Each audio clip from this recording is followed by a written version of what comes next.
Hello and welcome to episode 3 of the Intel Room, your favorite Assassin's Creed Rebellion podcast. I'm Rob, and alongside me once again we have SirAlex. Hello there. We have Khaleesi. Hi. And we have Charlie B17. Hello. So, we are closing in on Christmas here pretty soon. We've got time for one more episode before the break. And there's a whole bunch of stuff going on that we want to dig into. So later in the episode, we're going to talk about Raven's Wound, what we thought of it, having played it a couple of times now. We're also going to talk about Animus Bounties since they got updated and what we think about that change. But first, the hot topic of the community right now has to be the introduction of one Evie Frye. We learned about this a couple of days ago as of recording. So I am eager to know what you guys thought. Learning that it was Evie, were you surprised? Were you expecting it? And how you feel about it? So why don't we start with Khaleesi? What did you think when we found out it was Evie? I was actually really excited. Unfortunately, I didn't really play the original Assassin's Creed Syndicate, but I've heard about the character a lot, and she was in very high demand from the community. So it was a really nice surprise. I really liked that she's being added to Rebellion. And I absolutely love her design. She is gorgeous. Yeah. How about you, SirAlex? What did you think learning it was Evie? I didn't really like Syndicate as a game, so it was one of my least favorites. But I can say that like Evie was one of the few things I liked. So yeah, pretty excited. Actually, it's like Christmas, end of the year, last meaningful event of the year. So I really hope for someone actually meaningful, and well, she definitely is. So I'm happy. Looking forward to it. Cool. And Charlie, how about you? Yeah, I was generally shocked with it being like a mega echoes through the Animus. I thought it was going to be not someone that could have their own kind of event in my eyes. So I was gobsmacked it was Evie. I love the design of the character. I love the build of the character. I'm just like not being able to assassinate was a little bit of a bugbear for me. But all in all, yeah, I'm obviously glad she's come into the game being British. It's always nice to have like a Assassin's Creed, Syndicate hero enter the game, and she was awesome. So yeah, I was megally surprised because I thought that it'd be just perfect to introduce a new event with her and Jacob, because obviously the Odyssey heroes have got it, the Origin heroes have got it, Edward's got it, but they didn't. So yeah, it could be something added in the future. But yeah, I'm looking forward to it. She looks absolutely fantastic, like absolutely amazing, and a lot of the community are happy about it. So yeah, buzzing for it. Yeah, I'm with you. I was actually really excited because when they put out the silhouette, it was a super blurry silhouette. We didn't have a clue this time. But in my mind, I was like, it can't be Connor, it can't be Arno, and it can't be the Fries. Because in my mind, those guys all demand their own event. So I was really surprised that they introduced Evie, like you say, putting her in Echoes through the Animus. I really thought there would be a Syndicate-based event. Maybe there still will be. I know some people are holding out hope, but I don't know, SirAlex, were you surprised that she came with Echoes rather than a Syndicate-based event? Yeah, absolutely. I totally ruled her off initially. Oh, SirAlex has Left the building. Oh, he's back. He's back. Carry on, my man. Right. If they don't use the main protagonist for new events, then what? I mean, what's best? I think I need to restart now. I'm not sure what happened. You'll cut it off eventually, okay? Oh, that's okay. You do your thing. I'll move over to Khaleesi. Were you surprised that, like I say, Evie coming in Echoes and not a Syndicate event? Well, yeah. I was hoping to have a new event for her. She is a very important character overall in Assassin's Creed. So, and comes along with Jacob. So yeah, it was kind of an ideal opportunity for a new event. and plus the speculations of the community kind of take you in all sorts of directions. Mm-hmm. And what do you think, Charlie? Are you worried going forwards that if we've got a main game hero that doesn't command their own event, are you worried this is a pattern we'll see going forward? Yeah, possibly. As I said, all the other heroes in the game, the Eivors, Bayek, and then obviously introducing Aya at a later stage, have all got obviously events that are based on the games that they're from. So I just didn't know why they didn't just end the year with a bang and release a Syndicate, Syndicate event. It would have just been so nice. You could have had obviously Evie that's been released already. You could have put Jacob in a cube. No, I'm only joking. I'm only joking. But I'd be fine with that. Yeah, but you could, you know what I mean? You could have just ended the year with a bang, and it would have been really nice to have a new event. It is obviously something they can implement like next year. They could do a Syndicate event and then move Evie over to the event. There's no harm in that. I mean, Mary Read originally came in the Echoes through the Animus because obviously there was a bug with Dead Man's Gold. So it's not unheard of moving a hero from, one event just to obviously suit how it is. But yeah, I suppose Christmas Eve, the event Evie it's a Christmas Evie, isn't it? So it's, it's nice. But yeah, I do wish she had her own event, to be fair to you. And I hope that this isn't a precedent for obviously throwing someone like Arno or Connor just into a random event instead of actually, it's a good excuse to give the game some content. Like, it's easy content. You've got the base game there already. You just make a short and little story of it. It's not hard. No, I guess they didn't have anything ready for it, so they just couldn't do that. But they didn't want to, they wanted someone to close the year with a bang. So you needed someone meaningful, someone people would actually be hyped for. And so who more than a protagonist? I mean, what I'm worried about is that the Syndicate event might feature Jacob as the main one and not Evie. Really? Okay, that doesn't make any sense. I mean, Jacob is he's a prick, so we all know that. But I mean, how can you put Jacob as the main character and not, along Evie at the very least? No one likes Jacob really. Well, I've seen some nice theories around the community where maybe, they want us to play with Evie in that event and have Jacob as a reward hero. There's obviously a bunch of other Syndicate heroes they could throw in if that happens down the line. That would be nice too, yeah. Oh, that's interesting. Yeah, I didn't read theory. That. Yeah. That would actually be pretty cool. Alex just won't play the event because he doesn't want to save Jacob. No, I don't care. I don't care. If I have Evie by then fuck it. I don't need to play the event. He's like, I'm only going to GM4. I'm not fucking saving. Oh, sorry. I'm not saving Jacob. So, yeah. Totally. We just got a queue.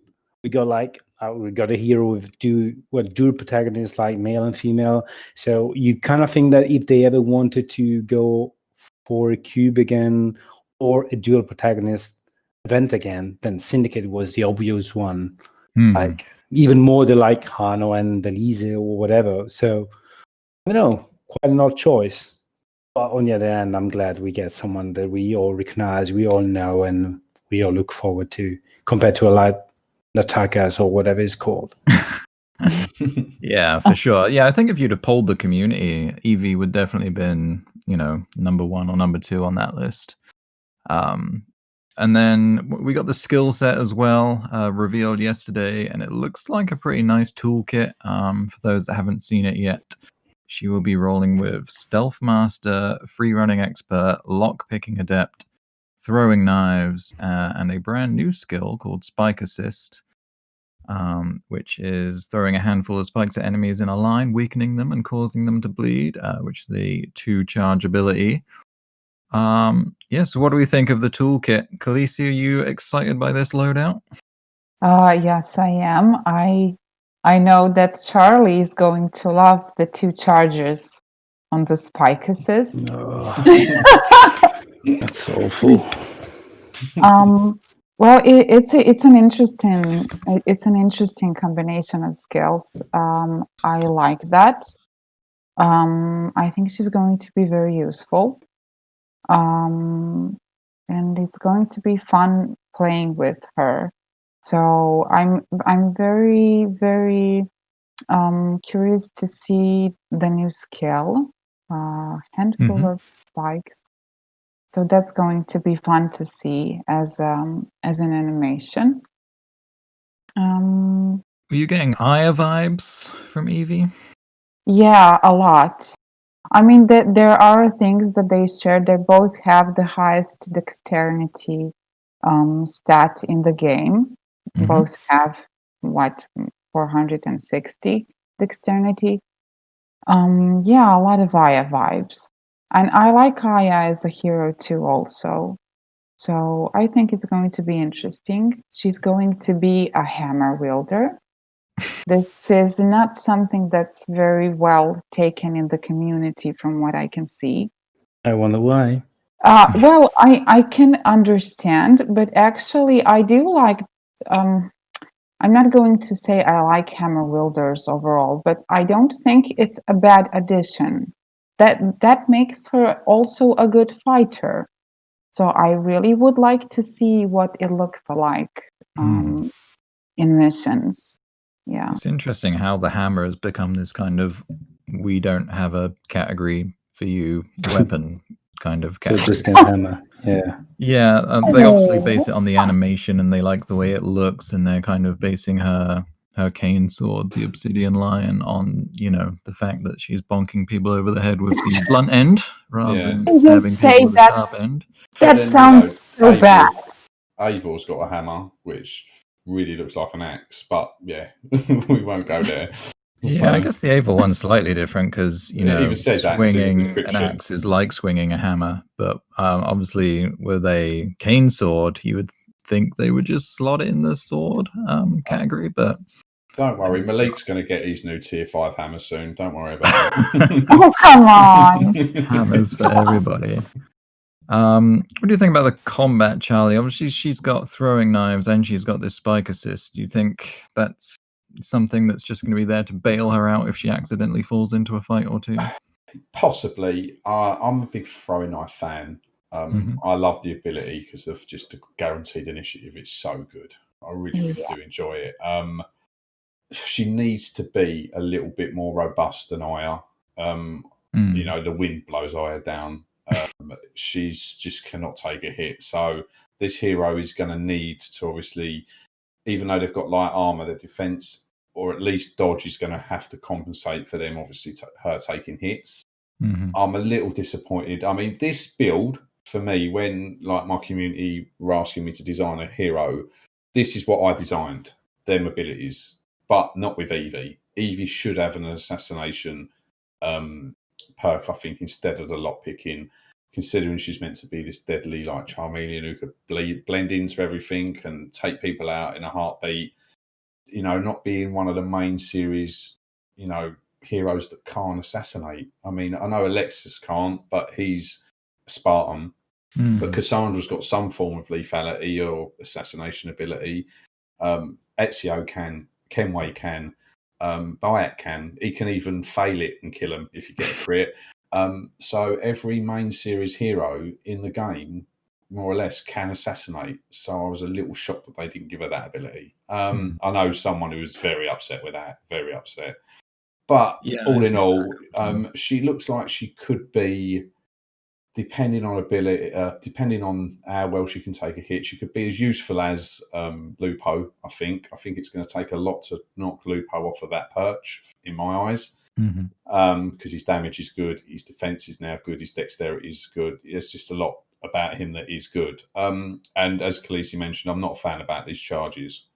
I mean, if she's not going to really be able to take a hit, 2 charges, what's that going to do you in a mission? What's the point? Yeah, that's why I think like it's there if you maybe someone. fail a stealth check and, you know, suddenly you're facing 1 or 2 guys, maybe you blow those couple charges and try and take down, you know, a couple of opponents. But I don't think you're going to be going into a lot of head-up fights in the hopes of taking everybody down. But we'll see, I guess. SirAlex, what do you think of this skill set? Look, she looks like a legendary Louisa to me. Like she has a very similar set. So, but we know Louisa is also like quite a good fighter. So we have to see about that.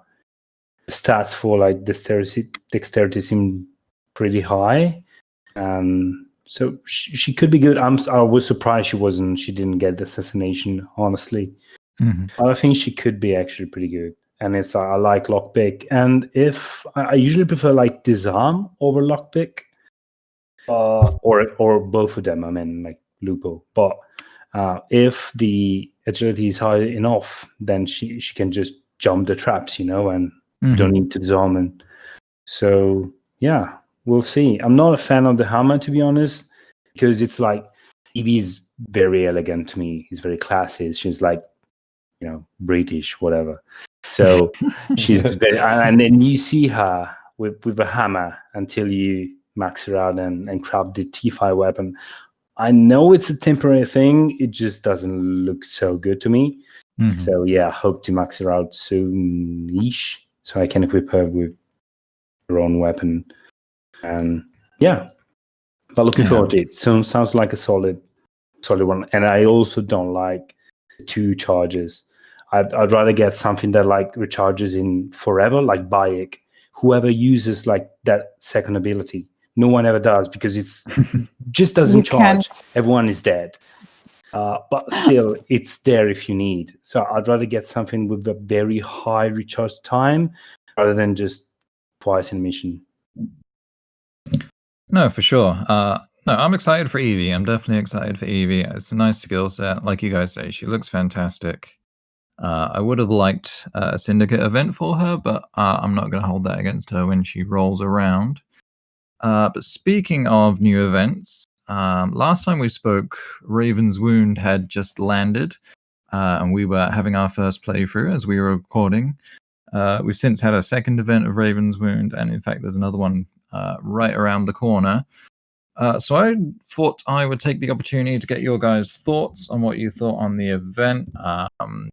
Anything from the visuals, how it looks, to how it plays, and kind of the layout of the missions. Anything you want to throw at me, really. So, Charlie, what did you think of the Raven's Wound as an event? I enjoyed it. I thought it looked beautiful, to be fair to you.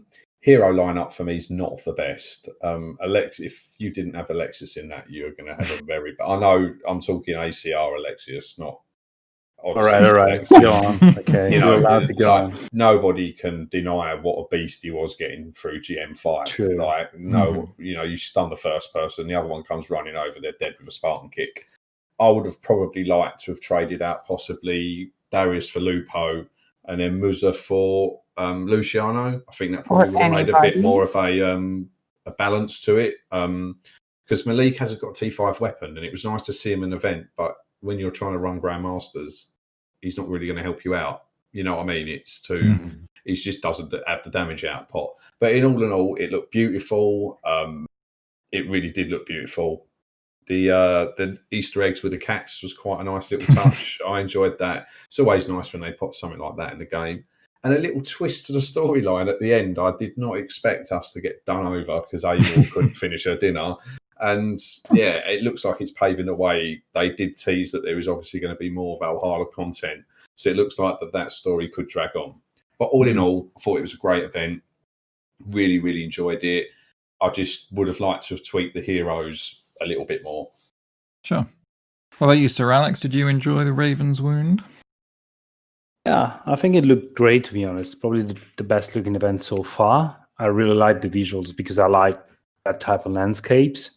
So I really love that. And there was like the mission with all the fires and all of that. It was really, really cool. I'm probably too grumpy to care about cats, but people like them, so fine. And yeah, I agree with Charlie that like the roster was okay, mainly because there was like Alexius in there. But overall, yeah, I enjoyed the event. I ended up rushing the last mission. Even though, it wasn't Excel. I think it was slightly less efficient than running the third one, chess-wise. But I just didn't care because, 5 days event up pretty long. And when you like try to score for several millions, it's a bit too much. So, but I like the event. I'm not sure about the story. Like, I thought we get like thrown in without too much context at the beginning, and the end was a bit like we'd never met Ava before, and they were ready to. There was no explanation, no nothing. We're just there. We're doing this, and then at the end, while I guess it could be a bridge to a part 2, it was still a bit odd. The storyline was a bit confused to me, but visually was absolutely fantastic. Just one more thing, I forgot to say, because you said about the layout and everything. There was one of the missions. I think it was mission 4. I think it was where you had the ability to make certain jumps, and there were like 3 different freaking jumps that you could do, and it took you in 3 different ways, and you're like, which one do I do? Like that annoyed me, because one wrong click of the button and you're going God knows where. So yeah, that was the only bugbear I had. I didn't enjoy that mission. It was just far too confusing for one section where you can go 3 different ways. So yeah, that was the only bugbear I had. Sorry, I forgot that. No, it's all good. Yeah, it was an unusually kind of short 5th mission. It felt like there were only 6 or 7 rooms. I guess we got accustomed to mission 5 of events being quite long and winding, and this one felt very short and combat-y and no chests, I guess. But Khaleesi, what did you think about playing through the 5 missions? Oh yeah, also I love the visuals. The whole event is really beautiful. I adored the kitties. I really, really liked them in there, and they were really a big surprise for me. So I really loved the cat. I actually made the wrong jump on the mission that Charlie was talking about for the first time, and ended up with no chest in that particular mission. About the roster too, yeah, I don't know. I don't like to have to repeat that. I wish that they at least made that change to the event that we had for the second time. You just kind of get bored, and it was a very long event, and we played through it for 5 days. So a change of roster for the next one would have been great. Yeah. I didn't play Valhalla at all. So I really had no introduction to the story whatsoever. And to be honest, I didn't understand a thing that was happening in the story of the event. It was just too fragmented for me. I couldn't really understand what was going on. But the event was beautiful, really, it was. I wish that we had some more new skill checks, like we had with the Dead Man's Gold. The rope swing. Yeah, the rope swing, also the bullet dodge. So you were you have characters that have throwing axes and stuff. So I was kind of expecting at least that, dodge a throwing axe or something. I think that would be kind of a good addition to such an event. But yeah, overall, it was enjoyable. I liked playing it. It was a lovely event to do. Yeah, I'm with you guys on the visuals for sure. I thought it looked fantastic. Maybe I would have liked a bit more variety from level to level. I know we've had a couple of events in the past where, in level 1, you may be on the beach, and by level 5, you're on a boat or whatever. Maybe they could have had, more variation. Maybe there is a future event, who knows? The storyline was a little confusing. I thought it was meant to be like a tie-in to the beginning of the Valhalla, main series game. Because I know that end fight is with a character who you meet very early on in Valhalla. So I thought maybe it was meant to tie into that. It would be great to get a sequel in ACR. We're yet to see a sequel to any event, but I think that'd be cool. But no, that was good. A little bit frustrating, I must say. As Charlie says, getting your butt handed to you at the end. It's like, I'm whooping. No, now you're whooping me. Okay, I see how it is. So yeah, very unusual for us to not get the satisfaction of finishing the job on the mission. Especially if you were using Darius, who has the execution skill. and you kill the guy, but nothing happens. He will picks you on the side and runs away. So yeah, that's a bit a frustrating ending. Yeah, for sure. Okay, so last thing we'd like to cover today is actually the Animus Bounty changes, because this is something we talked about in episode 1. They've just been introduced. One of the things we talked about was, the challenge wasn't very high, the rewards didn't feel very high, but they kind of matched one another. And I know a lot of people in the community kind of fed back a similar thing about, these final missions just aren't very difficult compared to other content we have. So then we did actually get an update to Animus Bounties, and they basically took missions 6 through 10 and ramped up their difficulty to the point where mission 10 is basically requiring, maxed out legendaries with some elite training. So, SirAlex, why don't we get you in? What do you think about the Animus Bounty changes? I think they were needed, to be honest. We complained a lot about the lack of challenge entirely that they were providing. So I liked it. I like the change. Obviously, like most of us are like veterans, we day one players and all of that. So it's like it's really hard to take us as a sample. We were able to do them full auto before, and we kinda can do now most of the times, though not as easily. Like we can definitely see 1 or 2 heroes that could possibly die if you don't heal them up or in the last mission. I did like the fact that you need the legendaries with, fully geared up and some ET, like, to give a reason to those. Like, why are we even giving up our heroes? Why are we using ET if there's nothing requiring that? So I did like it. I still hope that one day they'll be able to introduce, like, say, 5 more levels, which will require more and more. I understand that might not be something that like a new player can look forward to in a reasonably quick time. I think it would be cool. I think having like the risk of like actually failing a mission after such a long time would be very cool. So I still hope they're expanding on that, and because rewards also should scale with that. So getting something maybe a bit more valuable with higher difficulties, maybe not Helix, because that's another topic. But yeah, everything else, sure. Yeah, Charlie, I know you had strong feelings about the difficulty increasing, but not the rewards. Yeah, I was just a little salty. I was just sitting there plodding along, going through my Helix Rift one, and all of a sudden I can't do the last one because my AoE hero isn't got enough extra training in him or elite training. And I was like, really?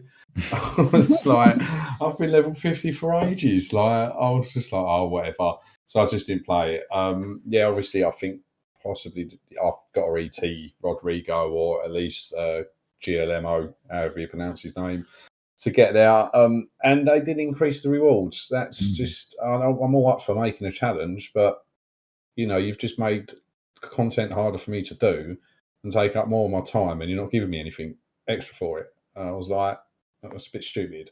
Like, if you're going to increase the difficulty, then increase the rewards. Like, even if it was 5 extra Helix credits, just bang that on. At least it's an increase. So, yeah, that was my bugbear. It's like, I now can't do the last mission because you've upped the difficulty. And even if I could do it, I'm only going to get what I was getting before you bumped it up. So that jarred me. That did get on my nerves. So, yeah. But apart from that, I've not really. They're a good addition, as I said. As SirAlex said, I think it would be good if they could implement like a few more for like a different way of doing it as well, so that they could do like an Animus Bounty event where if you can get to a certain point, you can get a rare material or something like that. But obviously, really increase the difficulty and make it, as SirAlex said, like the fear of losing out and then possibly having to spend your credits or figure out and just think of what team you've got to take in rather than just hit, Dominigo ability, give yourself initiative, attack, defense, and just wipe the floor with everyone.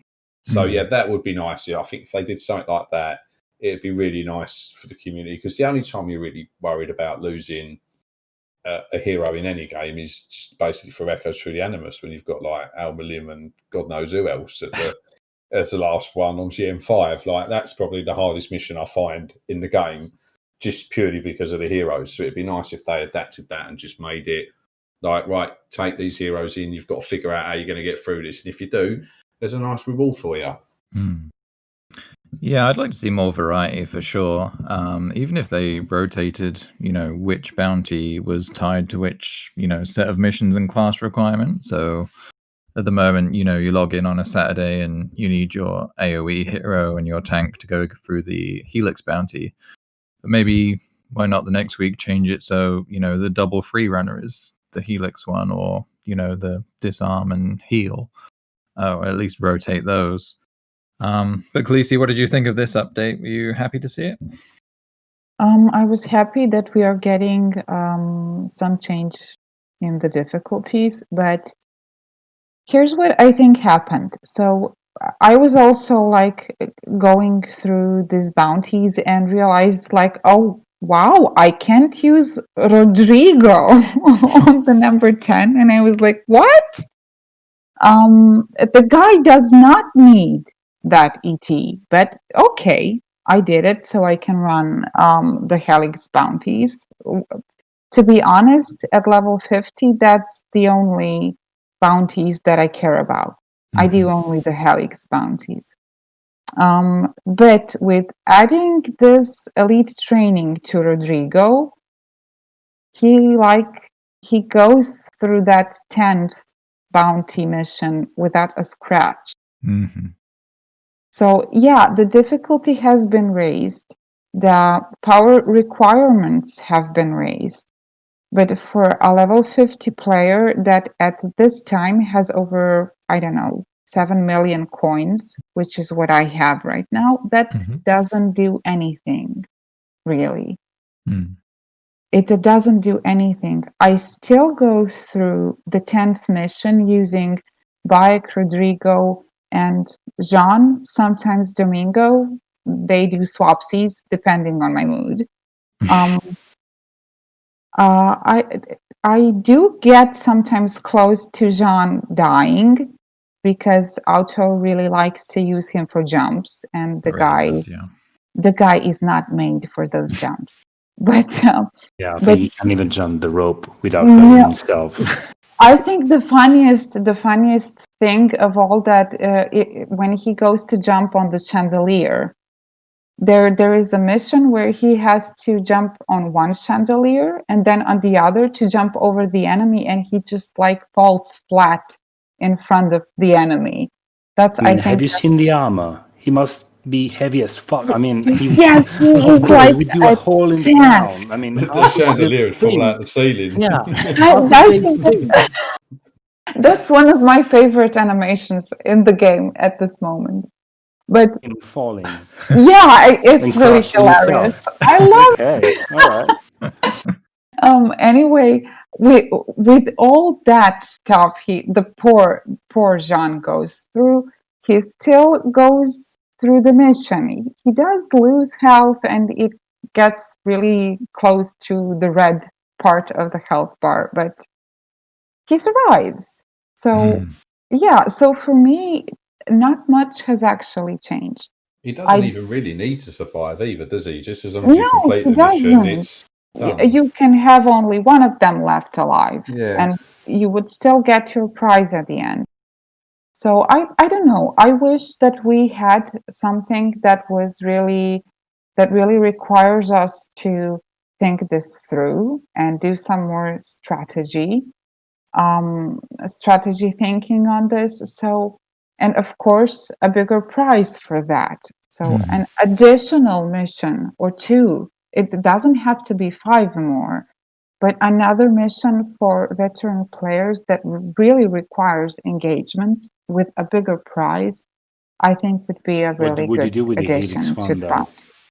Like, would you had even more Helix as a prize? I can see like blue codex or 100% potions and stuff like that. What about the Helix, though? What will you do with that? Well, I wouldn't go. What is the biggest? The 10th It's mission. 20 Is on it the final 20 mission. or 25? 20. I'm going to go with 20.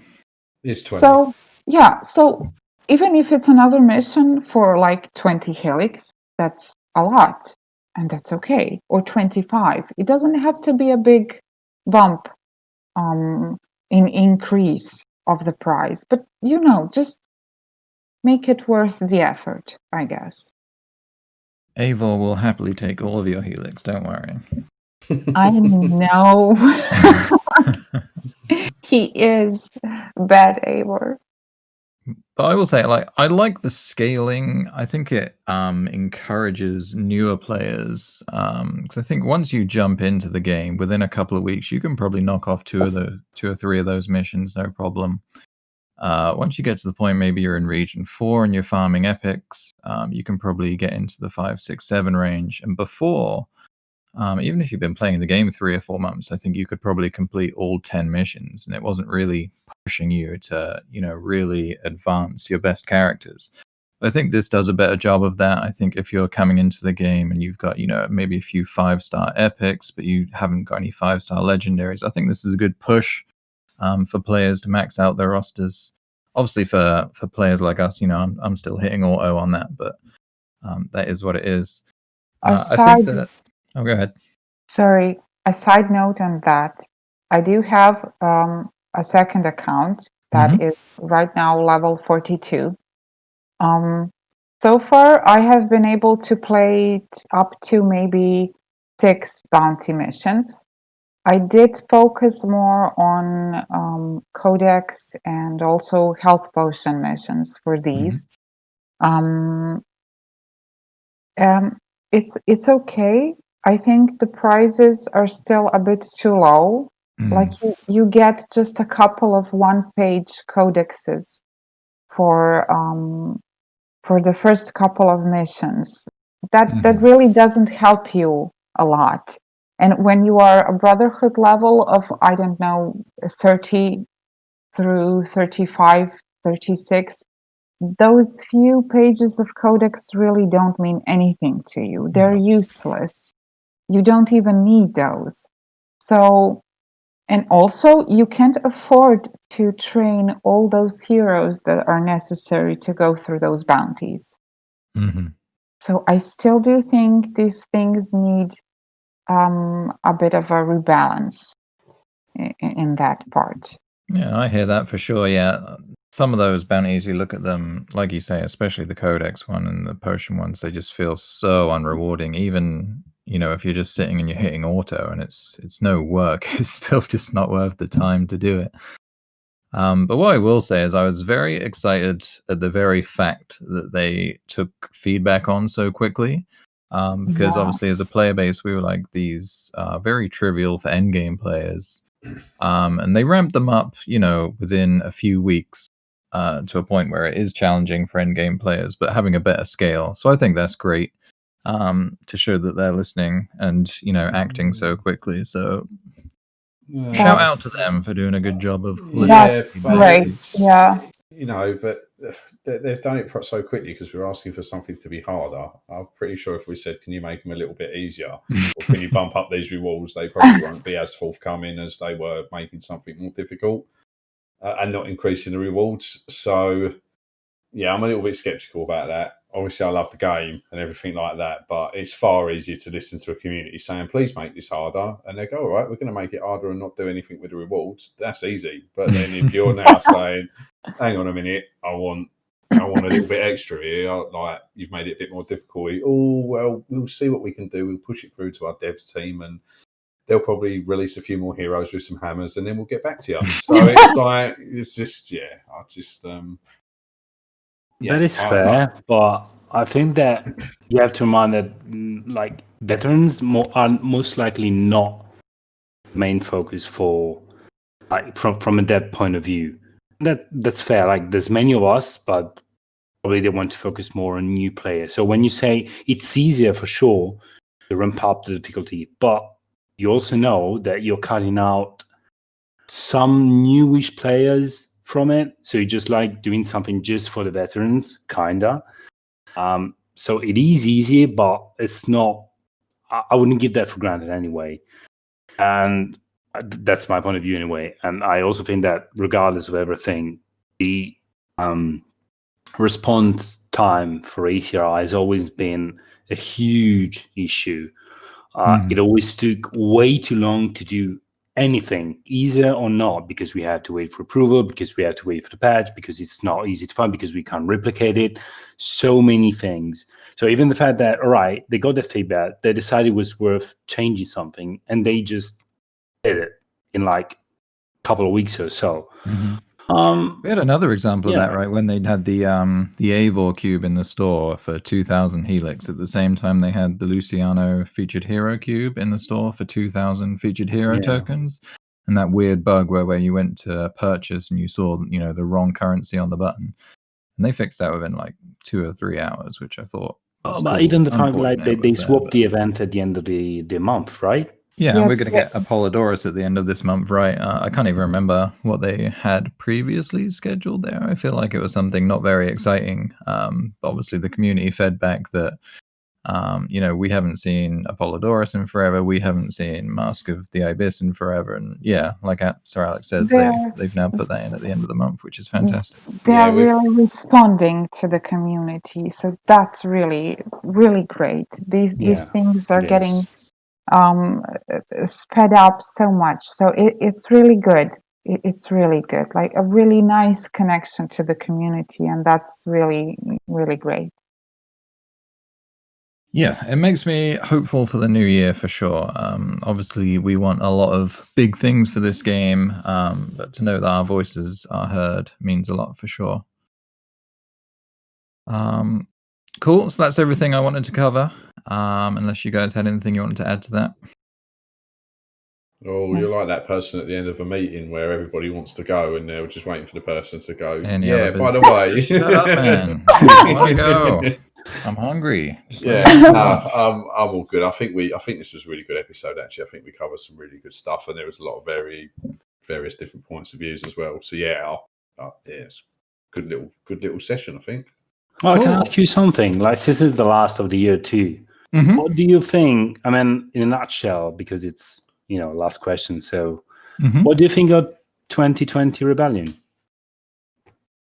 2020 was such a weird year, right? So it's very difficult to put things into context. I think if you look at, we had 2 new events. We had Dead Men's Gold, and we had obviously the new Raven's Wound. But they definitely seem to put a focus on bringing us heroes month in, month out. It feels like the last at least 6 months we've had a new hero every month, which I think has been great.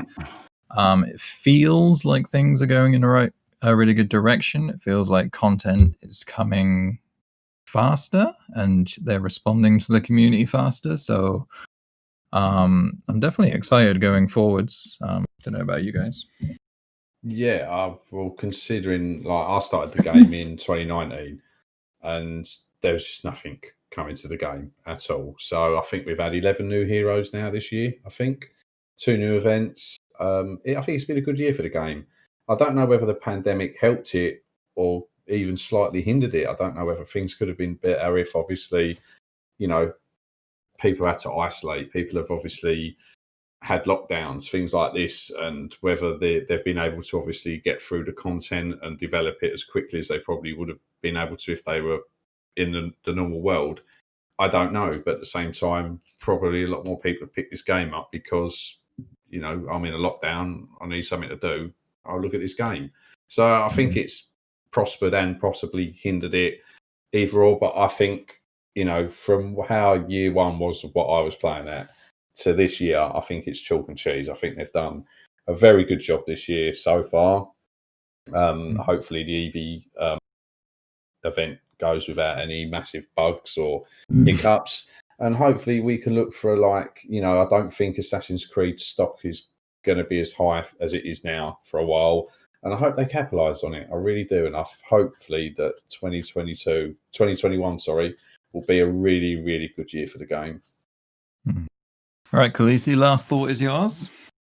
I think that this year, as a disastrous year as it's been overall for everybody, I think it was a really, really great year for Assassin's Creed Rebellion. I feel like the team kind of got the hang of things, and I think that they are on a right track. I'm sure that they were hit by the pandemic and the lockdowns pretty much as everybody else, but they still did things really good. They were fast to react to fix things that weren't working properly.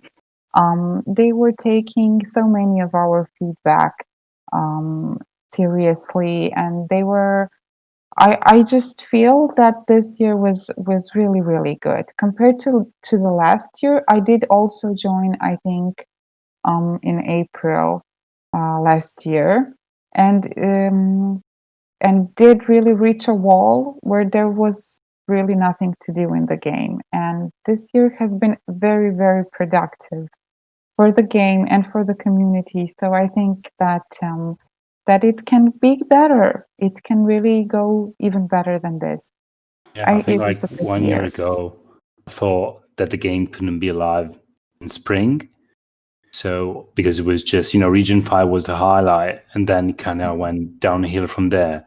And then towards the end of the year, there were a lot of issues with the community, the game itself. Seems like nothing was just going in the right direction. I really thought the game was about to actually die, even though we say this like since 1 month after release, so that doesn't mean much.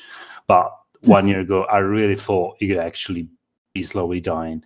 Well, now I have to say I'm pretty excited for next year. I mean, it can be good. I see potential now. I do really think they're on the right track now. Cool. Yes, agreed. Well said. And a nice little bonus topic on the end there. That was a good question, SirAlex. I commend you. Let's hope 2021 is as prosperous as we hope it can be.